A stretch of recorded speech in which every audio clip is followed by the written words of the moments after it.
Biology part first. आज हमने करना है हेपाटाइटिस। हेपाटाइटिस एक इन्फ्लेमेशन होती है लीवर की, जिसमें लीवर में यानी कि जिगर की सोजिश हो जाती है, और इसकी वजह जो है वो वायरल इन्फेक्शन होती है या टॉक्सिक एजेंट, या जो लोग ड्रग्स का यूज़ करते हैं, बहुत ज़्यादा यूज़ करते हैं, उनमें ये डिज़ीज़ होती है।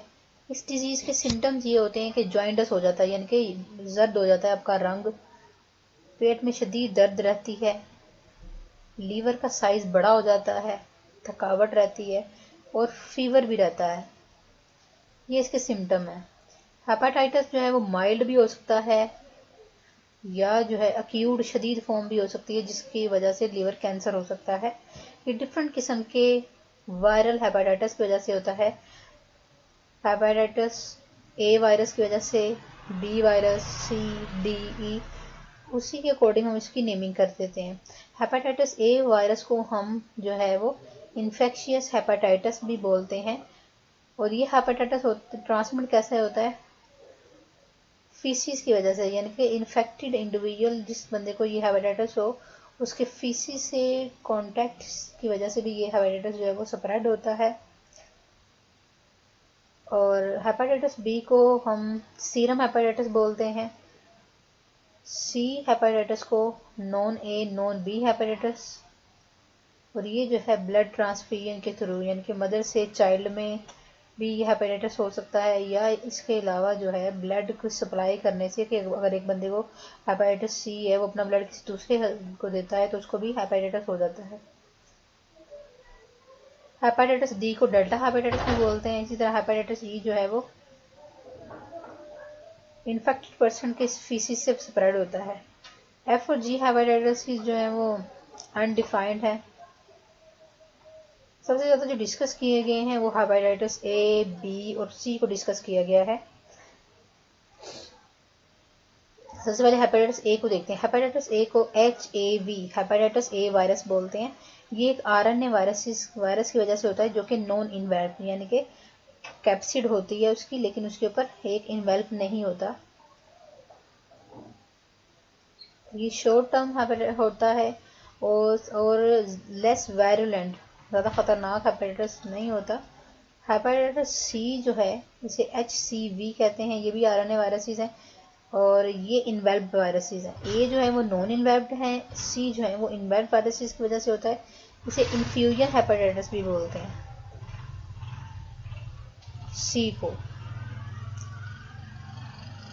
और ये जो है लेस सीवियर होता है than the hepatitis A and the hepatitis B.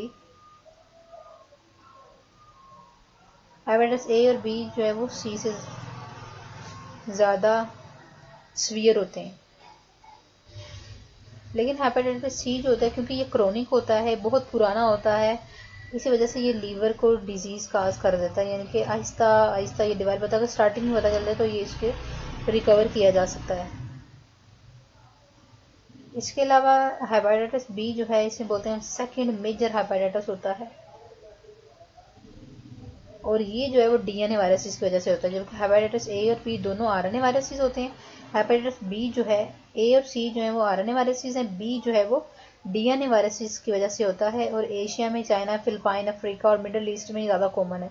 और ये ट्रांसमिट होता है by the exchange of blood fluids, यानी कि बॉडी फ्लूइड, जिस तरह सलाइवा है, ब्लड है, पसीना है, उससे हेपेटाइटिस बी जो है स्प्रेड होता है। ड्यूरिंग द अक्यूट अटैक, जब इसका शदीद होता है अटैक हेपेटाइटिस बी का, उस दौरान जो सिम्टम होते हैं उसमें ये होता है कि लॉस ऑफ एपिटाइट, भूख खत्म हो जाती है, और यरकान यानी कि जो येलो हो जाती है स्किन। इससे कंप्लीट रिकवरी भी हो सकती है, और इम्यून हो सकता है बंदा उस वायरस से। लेकिन जब क्रोनिक कंडीशन आती है ना, जब क्रोनिक हेपेटाइटिस होता है, तो उससे लीवर डैमेज हो चुका होता है जब तक पता चलता है, क्योंकि ये क्रोनिक का मतलब होता है ओल्ड हो जाती है डिजीज़, यानी कि आहिस्ता आहिस्ता डैमेज करती है। फिर जब काफ़ी टाइम पास हो चुका होता है तो लीवर डैमेज हो चुका होता है। और हेपेटाइटिस को कंट्रोल करने की मेजर्स हैं कि एक तो वैक्सीन, कुछ ईयर्स के बाद वैक्सीनेशन करवानी पड़ती है, या ब्लड ऑर्गन्स की स्क्रीनिंग, यानी कि चेक करवाना पड़ता है कि आपको हेपेटाइटिस है तो नहीं।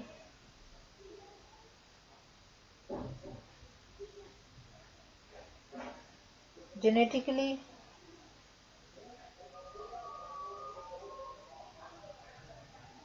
इसके अलावा जब भी किसी का ब्लड या कोई ऑर्गन जो है वो हम ट्रांसफ़र करवा रहे हैं, जिसे हम कहते हैं किडनी ट्रांसफर करवाते हैं, अगर किडनी किसी की वर्क करना ख़त्म हो जाती है या कोई भी बॉडी ऑर्गन जो है एक्सचेंज करते हैं किसी से, तो जिसका ऑर्गन लगवाते हैं डोनर का, देने वाला जिसे ब्लड ले रहे हैं या कोई भी ऑर्गन जिसे ले रहे हैं, पहले उसकी स्क्रीनिंग करवाते हैं, उसको चेक करवाते हैं कि उसको ये डिजीज़ तो नहीं है, फिर जो है वो यूज़ करते हैं उसका ब्लड। जेनेटिकली इंजीनियरिंग वैक्सीन जो है वो HBV हेपेटाइटिस बी वायरस की जेनेटिकली प्रोड्यूस की गई है। हेपेटाइटिस ए की प्रोड्यूस की गई है, लेकिन हेपेटाइटिस सी की अभी तक नहीं प्रोड्यूस की गई।